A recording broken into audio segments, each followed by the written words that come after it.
Hello, ನಮಸ್ಕಾರ ಎಲ್ರಿಗೂ.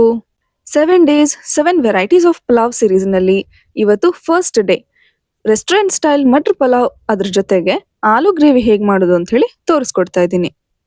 ಬನ್ನಿ ಹಾಗಿದ್ರೆ ವಿಡಿಯೋನ ಸ್ಟಾರ್ಟ್ ಮಾಡೋಣ. ಮೊದಲಿಗೆ ಒಂದು ಬೌಲ್ನಲ್ಲಿ ಅಕ್ಕಿನ ನೆನೆಸಿಟ್ಕೋಬೇಕು. ನಾನು ಈ ಕಪ್ನ ಮೆಜರ್ಮೆಂಟಲ್ಲಿ 2 ಕಪ್ ಬಾಸ್ಮತಿ ರೈಸ್ನ ತಗೊಳ್ತಾ ಇದ್ದೀನಿ.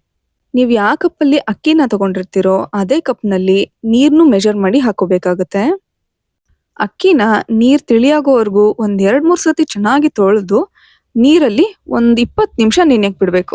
ಇದು ಬಾಸ್ಮತಿ ರೈಸ್ ಆಗಿರೋದ್ರಿಂದ ಈ ರೀತಿ ನೆನ್ಸಿಡ್ಲೇಬೇಕಾಗತ್ತೆ. ಇಲ್ದೆ ಹೋದ್ರೆ ಅಕ್ಕಿ ಚೆನ್ನಾಗಿ ಬೇಯೋದಿಲ್ಲ. ನೋಡಿ, ಮುಳುಗುವಷ್ಟು ನೀರ್ ಹಾಕಿದ್ದೀನಿ. ಇದಕ್ಕೆ ಒಂದಷ್ಟು ಮಸಾಲೆಗಳು ಬೇಕಾಗುತ್ತೆ. ಏನೇನ್ ಬೇಕು ಅಂತ ಹೇಳ್ತಾ ಹೋಗ್ತೀನಿ. 2 ಚಕ್ಕೆ, 3 ಲವಂಗ, 10 ಕರಿಮೆಣಸು, 1 ಚಕ್ರ ಮೊಗ್ಗು, 2 ಏಲಕ್ಕಿ, ಹಾಗೆ 1 ಪಲಾವ್ ಎಲೆ. ಈ ಮಟರ್ ಪಲಾವ್ನ ಡೈರೆಕ್ಟ್ ಕುಕ್ಕರ್ನಲ್ಲಿ ತುಂಬ ಉದ್ರುದ್ರಾಗಿ ಹೇಗೆ ಮಾಡ್ಕೊಳ್ಳೋದು ಅಂತ ಕೆಲವೊಂದಷ್ಟು ಟಿಪ್ಸ್ ಜೊತೆ ಹೇಳ್ತಾ ಹೋಗ್ತೀನಿ. ಹಾಗಾಗಿ ವಿಡಿಯೋನ ಪೂರ್ತಿಯಾಗಿ ನೋಡಿ. ಕುಕ್ಕರ್ಗೆ ನಾನಿಲ್ಲಿ ಒಂದು 4 ಸ್ಪೂನ್ ಅಷ್ಟು ಎಣ್ಣೆ ಹಾಕ್ತಾ ಇದ್ದೀನಿ. ಎಣ್ಣೆ ಸ್ವಲ್ಪ ಕಾದ್ಮೇಲೆ ಅರ್ಧ ಸ್ಪೂನ್ ಜೀರಿಗೆ, ಹಾಗೆ ಆಗ್ಲೇ ತೋರಿಸಿದ್ನಲ್ಲ ಅದಷ್ಟು ಮಸಾಲೆಗಳನ್ನ ಇದಕ್ಕೆ ಹಾಕ್ಕೋಬೇಕು. ಎಣ್ಣೆ ತುಂಬಾ ಜಾಸ್ತಿ ಕಾದಿರಬಾರ್ದು, ಇಲ್ದೆ ಹೋದ್ರೆ ಮಸಾಲೆಗಳೆಲ್ಲ ಸೀದ್ ಹೋಗುತ್ತೆ. ಇದನ್ನ ಹಾಕುವಾಗ ಲೋ ಫ್ಲೇಮಲ್ಲಿ ಇಟ್ಟು ಚೆನ್ನಾಗಿ ಫ್ರೈ ಮಾಡ್ಕೊಳ್ಳಿ. ಇದೆಲ್ಲ ಸ್ವಲ್ಪ ಕೆಂಪಗಾದ್ರೆ ಸಾಕು, ಇಲ್ದೆ ಹೋದ್ರೆ ಸೀದ್ ಹೋಗಿರೋ ವಾಸನೆ ಬರುತ್ತೆ. ನೋಡಿ, ಇಷ್ಟು ಕೆಂಪಗಾದ್ರೆ ಸಾಕು. ಒಂದು ಮೀಡಿಯಂ ಸೈಜ್ ಈರುಳ್ಳಿನ ಉದ್ದಗೆ ಕಟ್ ಮಾಡಿ ಇದಕ್ಕೆ ಹಾಕೊಂಡು ಇದ್ರ ಹಸಿ ವಾಸನೆ ಹೋಗೋವರೆಗೂ ಮಾತ್ರ ಫ್ರೈ ಮಾಡ್ಕೋಬೇಕು. 2 ಹಸಿಮೆಣಸಿನ್ಕಾಯಿನ ಈ ರೀತಿ ಉದ್ದಗೆ ಕಟ್ ಮಾಡಿ ಹಾಕೊಂಡು ಇದಕ್ಕೆ 1 ಸ್ಪೂನ್ ಶುಂಠಿ ಬೆಳ್ಳುಳ್ಳಿ ಪೇಸ್ಟ್ನ ಹಾಕ್ತಾ ಇದ್ದೀನಿ. ಇದನ್ನು ಕೂಡ ಹಸಿ ವಾಸನೆ ಹೋಗೋವರೆಗೂ ಚೆನ್ನಾಗಿ ಫ್ರೈ ಮಾಡ್ಕೋಬೇಕು. ಈಗ ಇದಕ್ಕೆ 1 ಕಪ್ ಅಷ್ಟು ಹಸಿ ಬಟಾಣಿನ ಹಾಕ್ತಾ ಇದ್ದೀನಿ. ಈಗಂತೂ ಹಸಿ ಬಟಾಣಿ ಸೀಸನ್ ಮತ್ತೆ ಬಂದಿದೆ. ಇದು ನನಗೆ ಫ್ರೆಶ್ ಆಗಿ ಮಾರ್ಕೆಟಲ್ಲಿ ಸಿಕ್ತು. ಇದಿಲ್ದೆ ಹೋದ್ರೆ ಫ್ರೋಸನ್ ಬಟಾಣಿ ಕೂಡ ಮಾರ್ಕೆಟಲ್ಲಿ ಅವೈಲಬಲ್ ಇರುತ್ತೆ. ಇದ್ಯಾವುದು ಇಲ್ದೆ ಹೋದ್ರೆ ಒಣ ಬಟಾಣಿ ಇರುತ್ತಲ್ಲ, ಅದನ್ನ ಒಂದು 4-5 ಗಂಟೆ ಚೆನ್ನಾಗಿ ನೆನೆಸಿ ಅದನ್ನ ಕೂಡ ನೀವು ಇದಕ್ಕೆ ಹಾಕೋಬಹುದು. ಈಗ ರುಚಿಗೆ ಎಷ್ಟು ಬೇಕೋ ಅಷ್ಟು ಉಪ್ಪು ಹಾಕೊಂಡು ಚೆನ್ನಾಗಿ ಮಿಕ್ಸ್ ಮಾಡಿ. ನೀವು ಯಾವ ಕಪ್ಪಲ್ಲಿ ಅಕ್ಕಿನ ತಗೊಂಡಿರ್ತೀರೋ ಅದೇ ಕಪ್ನ ಮೆಜರ್ಮೆಂಟಲ್ಲಿ 1 ಕಪ್ ಅಕ್ಕಿಗೆ 2 ಕಪ್ ಮಾತ್ರ ನೀರನ್ನ ಹಾಕೋಬೇಕಾಗತ್ತೆ. ನಾನಿಲ್ಲಿ ಈ ಕಪ್ ಮೆಜರ್ಮೆಂಟಲ್ಲಿ 2 ಕಪ್ ಅಕ್ಕಿನ ತಗೊಂಡಿದ್ದೆ, ಹಾಗಾಗಿ 4 ಕಪ್ ನೀರನ್ನ ಹಾಕೊಳ್ತಾ ಇದ್ದೀನಿ. ಅಂದ್ರೆ 1 ಕಪ್ ಅಕ್ಕಿಗೆ 2 ಕಪ್ ಅಷ್ಟು ನೀರು. ಇದನ್ನೆಲ್ಲ ಸ್ವಲ್ಪ ಮಿಕ್ಸ್ ಮಾಡಿ ಇದು 1 ಕುದಿ ಬರೋವರೆಗೂ ಚೆನ್ನಾಗಿ ಕುದಿಸ್ಕೋಬೇಕು. ನೋಡಿ, ನೀರೀಗ ಚೆನ್ನಾಗಿ ಕುದಿ ಬಂದಿದೆ. ಇದು 1 ಕುದಿ ಬಂದ್ರೆ ಸಾಕು, ಜಾಸ್ತಿ ಕುದಿಸ್ಕೊಳ್ಳೋದೇನ್ ಬೇಡ. ಈಗ ಒಂದು 20 ನಿಮಿಷ ನೆನ್ಸಿಟ್ಕೊಂಡಿರೋ ಅಕ್ಕಿನ ಇದಕ್ಕೆ ಹಾಕ್ತಾ ಇದ್ದೀನಿ. ಇದನ್ನ ಹಾಕುವಾಗ ಫ್ಲೇಮ್ನ ಲೋ ಅಲ್ಲಿ ಇಟ್ಕೊಳ್ಳಿ, ಇಲ್ದೆ ಹೋದ್ರೆ ಅಕ್ಕಿ ಎಲ್ಲ ತಳ ಹಿಡ್ಕೊಳ್ಳುತ್ತೆ. ತುಂಬಾ ಜನ ಅಕ್ಕಿನ ಫಸ್ಟ್ ಫ್ರೈ ಮಾಡ್ಕೊಂಡು ಆಮೇಲೆ ನೀರ್ ಹಾಕ್ತಾರೆ. ಆದ್ರೆ ಈ ರೀತಿ ಒಂದ್ಸತಿ ಮಾಡಿ ನೋಡಿ, ಪಲಾವ್ ತುಂಬಾನೇ ಚೆನ್ನಾಗಿ ಬರುತ್ತೆ. ಈಗ ಇದನ್ನ 1-2 ಸತಿ ಮಾತ್ರ ತಿರುಗಿಸ್ಬೇಕು. ಅಕ್ಕಿ ನೆಂದಿರೋದ್ರಿಂದ ಒಡೆದೋಗೋ ಚಾನ್ಸಸ್ ಇರುತ್ತೆ. ಮೆಲ್ಲಗೆ ಇದನ್ನೆಲ್ಲ ಮಿಕ್ಸ್ ಮಾಡ್ಕೊಂಡು ಮುಚ್ಚಳ ಮುಚ್ಚಿ ಮೀಡಿಯಂ ಫ್ಲೇಮ್ನಲ್ಲಿ 1 ಕುದಿ ಬರೋವರೆಗೂ ಮತ್ತೆ ಕುದಿಸ್ಕೋಬೇಕು. ನೋಡಿ, ಈಗ ಇದೆಲ್ಲ ಚೆನ್ನಾಗಿ ಕುದಿ ಬಂದಿದೆ. ಈಗ ಇದ್ರ ಮೇಲ್ಗಡೆ ಪುದೀನ ಸೊಪ್ಪನ್ನ ಹಾಕ್ತಾ ಇದ್ದೀನಿ. ಸ್ವಲ್ಪ ಹಾಕ್ಕೊಳ್ತಾ ಇದ್ದೀನಿ, ಜಾಸ್ತಿ ಬೇಡ. ಇದನ್ನ ಹಾಕೋದ್ರಿಂದ ಒಂದೊಳ್ಳೆ ಫ್ಲೇವರ್ ಬರುತ್ತೆ. ಈಗ ಮುಚ್ಚಳ ಮುಚ್ಚಿ 2 ವಿಷಲ್ ಮಾತ್ರ ಕೂಗಿಸ್ಕೋಬೇಕು. ಅಕ್ಕಿನ ಈಗಾಗ್ಲೇ ಸ್ವಲ್ಪ ಬೇಯಿಸ್ಕೊಂಡಿರೋದ್ರಿಂದ 2 ವಿಷಲ್ ಸಾಕಾಗುತ್ತೆ. ಅದಕ್ಕಿಂತ ಜಾಸ್ತಿ ಮಾಡ್ಕೋಬೇಡಿ, ಇಲ್ದೆ ಹೋದ್ರೆ ಅಕ್ಕಿ ತಳ ಹಿಡಿಯೋ ಚಾನ್ಸಸ್ ಇರುತ್ತೆ. ಇದ್ರ ಪ್ರೆಷರ್ ಎಲ್ಲ ಇಳಿಯೋವರೆಗೂ ಆಲೂ ಗ್ರೇವಿ ಹೇಗೆ ಮಾಡೋದು ಅಂತ ಹೇಳಿ ನೋಡೋಣ ಬನ್ನಿ.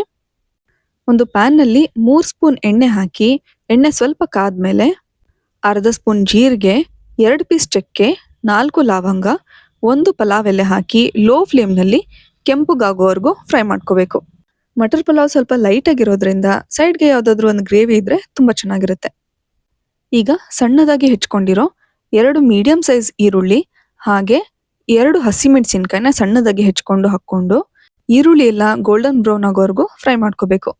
ಯಾವುದೇ ಮಸಾಲೆಯನ್ನು ರುಬ್ಬಿ ಹಾಕೊಳ್ದೆ ಗ್ರೇವಿ ಸ್ವಲ್ಪ ತಿಕ್ಕಾಗಿರ್ಬೇಕು ಅಂದ್ರೆ ಏನ್ ಮಾಡ್ಬೇಕು ಅಂತ ಹೇಳ್ತಾ ಹೋಗ್ತೀನಿ. ವಿಡಿಯೋನ ಪೂರ್ತಿಯಾಗಿ ನೋಡಿ. ನೋಡಿ, ಈರುಳ್ಳಿ ಎಲ್ಲ ಚೆನ್ನಾಗಿ ಕೆಂಪಾಗಿದೆ. ಈಗ ಇದಕ್ಕೆ 1 ಸ್ಪೂನ್ ಶುಂಠಿ ಬೆಳ್ಳುಳ್ಳಿ ಪೇಸ್ಟ್ ಹಾಕ್ತಾ ಇದ್ದೀನಿ. ಇದ್ರ ಹಸಿ ವಾಸನೆ ಎಲ್ಲ ಹೋದ್ಮೇಲೆ 1 ಮೀಡಿಯಂ ಸೈಜ್ ಟೊಮ್ಯಾಟೋನ ಸಣ್ಣದಾಗಿ ಕಟ್ ಮಾಡಿ ಹಾಕೊಳ್ತಾ ಇದ್ದೀನಿ.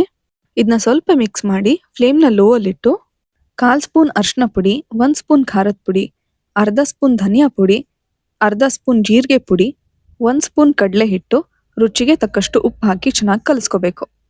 ಕಡಲೆ ಹಿಟ್ಟನ್ನ ಯಾಕೆ ಹಾಕ್ತಾ ಇದ್ದೀನಿ ಅಂದ್ರೆ ಗ್ರೇವಿಗೆ ಒಂದೊಳ್ಳೆ ಥಿಕ್ನೆಸ್ ಬರುತ್ತೆ. ನಾವು ಯಾವುದು ಮಸಾಲೆನ ರುಬ್ಬಿ ಹಾಕ್ಕೊಳ್ತಾ ಇರೋದ್ರಿಂದ ಗ್ರೇವಿ ತುಂಬ ತೆಳ್ಳಗಾಗುತ್ತೆ.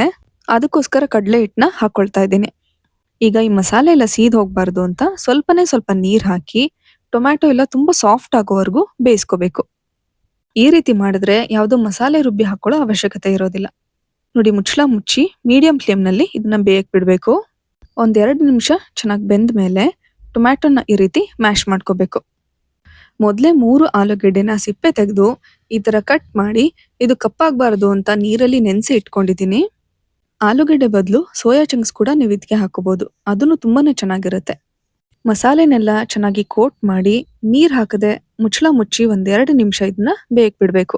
ಆಗಾಗ ಮುಚ್ಚಳ ತೆಗೆದು ಕೈಯಾಡ್ತಾ ಇರಬೇಕು, ಇಲ್ಲದೆ ಹೋದ್ರೆ ತಳ ಹಿಡ್ಕೊಳ್ಳುತ್ತೆ. ನೋಡಿ, ಈ ಸ್ಟೀಮಲ್ಲೇ ಆಲೂಗೆಡ್ಡೆ ಒಂದು ಅರ್ಧ ಬೆಂದಿರುತ್ತೆ. ಈಗ ಗ್ರೇವಿ ಕನ್ಸಿಸ್ಟೆನ್ಸಿ ನಿಮ್ಗೆ ಎಷ್ಟು ಬೇಕೋ ಅಷ್ಟು ನೀರು ಹಾಕೊಂಡು ಮತ್ತೆ 5 ನಿಮಿಷ ಇದನ್ನ ಬೇಯಕ್ಕೆ ಬಿಡಬೇಕು. ಅಂದ್ರೆ ಆಲೂಗೆಡ್ಡೆ ಎಲ್ಲ ಸ್ವಲ್ಪ ಸಾಫ್ಟ್ ಆಗೋವರೆಗೂ ಬೇಯಿಸ್ಕೋಬೇಕು. ಇದು ಚಪಾತಿ ಮತ್ತೆ ಪೂರಿ ಜೊತೆಗೆ ತಿನ್ನೋ ಕೂಡ ತುಂಬಾನೇ ಚೆನ್ನಾಗಿರುತ್ತೆ.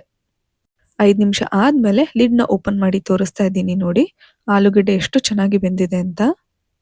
ಒಂದೇ ಒಂದು ಆಲೂಗೆಡ್ಡೆ ಪೀಸ್ನ ಈ ರೀತಿ ತಗೊಂಡು ಚಾಕುಲಿ ಕಟ್ ಮಾಡಿದ್ರೆ ಚೆನ್ನಾಗಿ ಬ್ರೇಕ್ ಆಗಬೇಕು. ನೋಡಿ ಎಷ್ಟು ಚೆನ್ನಾಗಿ ಬೆಂದಿದೆ ಅಂತ. ಕೊನೆಯಲ್ಲಿ ಒಂದು ಅರ್ಧ ಸ್ಪೂನ್ ಗರಂ ಮಸಾಲ ಹಾಗೆ ಮನೇಲಿ ತೆಗ್ದಿರೋ ಕ್ರೀಮ್ನ ಹಾಕೊಂಡ್ರೆ ಗ್ರೇವಿ ರೆಡಿ ಆಗುತ್ತೆ. ಈ ರೀತಿ ಗ್ರೇವಿಗಳಿಗೆಲ್ಲ ಗರಂ ಮಸಾಲ ಕೊನೆಯಲ್ಲಿ ಹಾಕಿದ್ರೆ ಅದ್ರ ಫ್ಲೇವರ್ ತುಂಬಾನೇ ಚೆನ್ನಾಗಿ ಬಿಟ್ಕೊಳ್ಳುತ್ತೆ. ಮೇಲೆ ಸ್ವಲ್ಪ ಕೊತ್ತಂಬರಿ ಸೊಪ್ಪು ಹಾಕಿದ್ರೆ ರೆಸ್ಟೋರೆಂಟ್ ಸ್ಟೈಲ್ ಆಲೂ ಗ್ರೇವಿ ರೆಡಿ ಆಗುತ್ತೆ. ನೀವಿನ್ನೂ ನನ್ನ ಚಾನಲ್ನ ಸಬ್ಸ್ಕ್ರೈಬ್ ಮಾಡ್ಕೊಳ್ತಾ ಇದ್ರೆ ಈಗಲೇ ಮಾಡ್ಕೊಳ್ಳಿ. ಇಲ್ಲದೆ ಹೋದರೆ ಸುಮಾರಷ್ಟು ಈಸಿಯಾಗಿ ಮಾಡೋ ರೆಸಿಪೀಸ್ನ ನೀವು ಮಿಸ್ ಮಾಡ್ಕೊಳ್ತೀರಾ. ನೋಡಿ, ಕುಕ್ಕರ್ನ ಪ್ರೆಷರ್ ಎಲ್ಲ ಹೋಗಿದೆ. ಈಗ ಲಿಡ್ನ ಓಪನ್ ಮಾಡಿ ಪುಲಾವ್ ಹೇಗೆ ಬಂದಿದೆ ಅಂತ ಹೇಳಿ ತೋರಿಸ್ತೀನಿ. ವಾವ್, ಇದ್ರ ಘಮ ಅಂತೂ ಮನೆ ತುಂಬ ಹರಡಿದೆ ನೋಡಿ, ಅಷ್ಟು ಚೆನ್ನಾಗಿ ಬರ್ತಿದೆ. ಇದಿನ್ನೂ ತುಂಬ ಬಿಸಿ ಇರೋದ್ರಿಂದ ಮೆಲ್ಲಗೆ ಕೈ ಆಡಬೇಕು, ಇಲ್ಲದೆ ಹೋದ್ರೆ ಅಕ್ಕಿ ಎಲ್ಲ ಬ್ರೇಕ್ ಆಗುತ್ತೆ. ನಿಜವಾಗ್ಲೂ ಇದು ಕುಕ್ಕರಲ್ಲಿ ಮಾಡಿರೋದು ಅಂತ ಹೇಳಿ ಅನ್ನಿಸ್ತಾನೆ ಇಲ್ಲ. ಒಂದೊಂದು ಅಗಳೂ ಎಷ್ಟು ಚೆನ್ನಾಗಿ ಬಿಟ್ಕೊಂಡಿದೆ ಅಲ್ವಾ. ಬೆಳಿಗ್ಗೆ ಬ್ರೇಕ್ಫಾಸ್ಟ್ಗೆ, ಲಂಚ್ ಬಾಕ್ಸ್ಗೆ ಅಥವಾ ರಾತ್ರಿ ಕ್ವಿಕ್ ಆಗಿ ಏನಾದರೂ ಮಾಡಬೇಕು ಅಂತ ಯೋಚನೆ ಮಾಡ್ತಾ ಇದ್ರೆ ಈ 7 days 7 ವೆರೈಟೀಸ್ ಆಫ್ ಪಲಾವ್ ಸೀರೀಸ್ನ ಖಂಡಿತ ನೋಡಿ. ತುಂಬಾನೇ ಈಸಿಯಾಗಿರೋ ಪಲಾವ್ ರೆಸಿಪೀಸ್ನ ನಾನು ನಿಮ್ಮ ಜೊತೆ ಶೇರ್ ಮಾಡ್ತಾ ಇದ್ದೀನಿ. ಕೊನೆಯಲ್ಲಿ ಇದಕ್ಕೆ ಕೊತ್ತಂಬರಿ ಸೊಪ್ಪು ಹಾಗೆ ತುಪ್ಪದಲ್ಲಿ ಹುರಿದಿರೋ ಗೋಡಂಬಿ ಹಾಕೊಂಡ್ರೆ ಟೇಸ್ಟ್ ಮಾತ್ರ ಅಲ್ಟಿಮೇಟ್ ಆಗಿರುತ್ತೆ. ಕೊನೆಯಲ್ಲಿ ಗೋಡಂಬಿ ಫ್ರೈ ಮಾಡ್ಕೊಂಡು ಹಾಕೊಳ್ಳೋದ್ರಿಂದ ಗೋಡಂಬಿಯ ಕ್ರಂಚ್ ಬಾಯಿಗೆ ಸಿಗ್ತಾ ಇರುತ್ತೆ. ಹೀಗೆ ನನ್ನ ಚಾನಲ್ನಲ್ಲಿ ಸುಮಾರಷ್ಟು ಬ್ರೇಕ್ಫಾಸ್ಟ್ ರೆಸಿಪೀಸ್ ಹಾಗೆ ಚಾಟ್ ರೆಸಿಪೀಸ್ನ ಶೇರ್ ಮಾಡಿದ್ದೀನಿ. ಬ್ರೇಕ್ಫಾಸ್ಟ್ ರೆಸಿಪಿಯಲ್ಲಿ ಹೀರೆಕಾಯಿ ಸ್ಟಫ್ಡ್ ಪರೋಟ, ಆಲೂ ಮೇಥಿ ಪರೋಟ, ಮೆಂತ್ಯ ಪರೋಟ, ತುಪ್ಪದ ಅವಲಕ್ಕಿ, ಹಾಗೆ ಚಾಟ್ ರೆಸಿಪೀಸ್ನಲ್ಲಿ ಪಾನಿಪುರಿಗೆ ಮಾಡುವಂಥ ಪೂರಿ, ಗೋಧಿ ಹಿಟ್ಟಲ್ಲಿ ಮಾಡಿರೋ ಸಮೋಸ ಹಾಗೆ ದಬಡಾ ಬಜ್ಜಿ ಅಂತೂ ನೀವು ಟ್ರೈ ಮಾಡಲೇಬೇಕು. ಇದೆಲ್ಲದರದ್ದು ಲಿಂಕ್ ನಾನು ಡಿಸ್ಕ್ರಿಪ್ಷನಲ್ಲಿ ಕೊಟ್ಟಿರ್ತೀನಿ. ಅದೆಲ್ಲದನ್ನೂ ಒಂದ್ಸತಿ ಟ್ರೈ ಮಾಡಿ ಹೇಗಾಗಿತ್ತು ಅಂತ ಹೇಳಿ ನನಗೆ ಕಮೆಂಟ್ ಮಾಡಿ ತಿಳಿಸಿ. ಬನ್ನಿ ಇವಾಗ ಮಟರ್ ಪಲಾವ್ ಹಾಗೆ ಆಲೂಗಡ್ಡೆ ಗ್ರೇವಿನ ಟೇಸ್ಟ್ ಮಾಡೋಣ. ಹಾಗೆ ಈ ಸಿರೀಸ್ನ ಪೂರ್ತಿಯಾಗಿ ನೋಡಬೇಕು ಅಂತಂದ್ರೆ ಸಬ್ಸ್ಕ್ರೈಬ್ ಮಾಡಿಕೊಂಡು ಪಕ್ಕದಲ್ಲಿರೋ ಬೆಲ್ ಐಕನ್ನ ಪ್ರೆಸ್ ಮಾಡಿ, ಇಲ್ಲದೆ ಹೋದ್ರೆ ನೋಟಿಫಿಕೇಶನ್ ನಿಮಗೆ ಬರೋದಿಲ್ಲ. ಖಂಡಿತ ಮಿಸ್ ಮಾಡದೆ ಈ ಎಲ್ಲ ರೆಸಿಪೀಸ್ನು ನೀವು ಟ್ರೈ ಮಾಡಿ, ತುಂಬಾನೇ ಚೆನ್ನಾಗಿರುತ್ತೆ. ನೋಡ್ತಾ ಇದ್ರೇನೆ ತಿಂದ್ಬಿಡ್ಬೇಕು ಅಂತ ಅನ್ನಿಸ್ತಾ ಇದೆ ಅಲ್ವಾ. ಟೇಸ್ಟ್ ಮಾಡಿ ಹೇಳ್ತೀನಿ ಹೇಗಾಗಿದೆ ಅಂತ. ವಾವ್, ಟೇಸ್ಟ್ ಮಾತ್ರ ಅಲ್ಟಿಮೇಟ್ ಆಗಿದೆ.